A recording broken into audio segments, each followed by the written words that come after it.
सहज सुचलं डोक्यात आलं अज्ञानी बाबा का अज्ञानी अज्ञान मालूम नाही.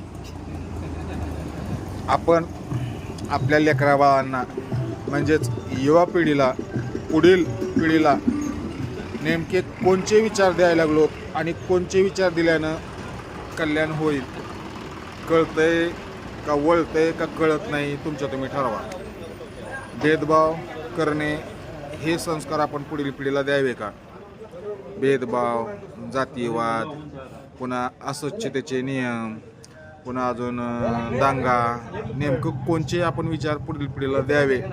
म्हणून आदर्श युवक युवा पिढी पुन्हा व्यसन, तंबाखू, सुपारी, गुटखा ह्या गोष्टीचं सवय लावावी का त्या गोष्टीपासून दूर ठेवावं हे विचार द्यावे.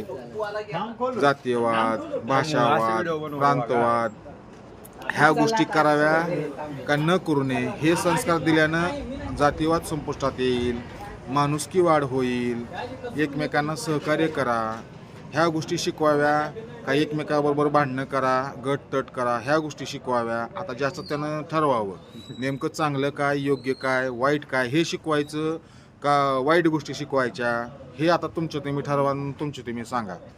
त्याच्यामुळं स्वच्छतेचे नियम जर तुम्ही केले तर आदर्श समाज, आदर्श युवक, स्वच्छ सुंदर परिसर.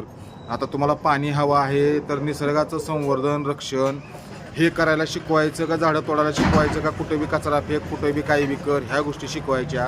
हे अज्ञानी बाबा का अज्ञान समजो या ज्ञान समजो या राईट समजो या गलत समजो, पण आपुलकी जिव्हाळा प्रेम हवा असेल तर एकमेकांना सहकार्य करणं, आडीनडीला मदत करणं ह्या गोष्टी शिकवणं गरजेचं आहे.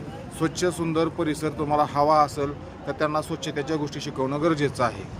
मग काय शिकवायचं काय नाही. आणि व्यसनमुक्त पाहिजे, उत्तम आरोग्य पाहिजे तर तुम्हाला व्यायाम करायला शिकवायचं आहे का घरात बसून आळस करायला शिकवायचं आहे तुमच्या तुम्ही ठरवा.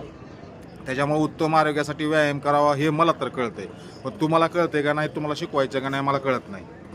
सगळा गोंधळ विचारांचा गोंधळ. चांगल्या गोष्टी शिकवायच्यात तर चांगल्या गोष्टी हव्या आहेत तर आपल्या लेकराबाळांना चांगल्या गोष्टी शिकवाव्या लागतील. साधं सोपं गणित आहे. कळतंय का नाही मला तर कळतंय, तुम्हाला कळतंय का मला माहीत नाही. काय शिकवायचंय, चांगलं पाहिजे तर चांगलं शिकवावं लागेल, वंगळ पाहिजे तर वंगळ शिकवावं लागेल. चांगलं पाहिजे का वंगळ पाहिजे हे तुम्ही ठरवा. मला चांगलं पाहिजे, मी चांगलं शिकवणार आहे. त्याच्यामुळं स्वच्छता, व्यसनमुक्त, मायाप्रेम, जिव्हाळा, कष्ट, मेहनत, जिद्द, चिकाटी, संयम, आपुलकी, मानवता, माणुसकी ह्या गोष्टी शिकवाव्या लागतील ना. कारण दिल्यानं मिळतं ना, फुकट काय मिळत नाही. जशाच तसे जमाना लय आता आरला की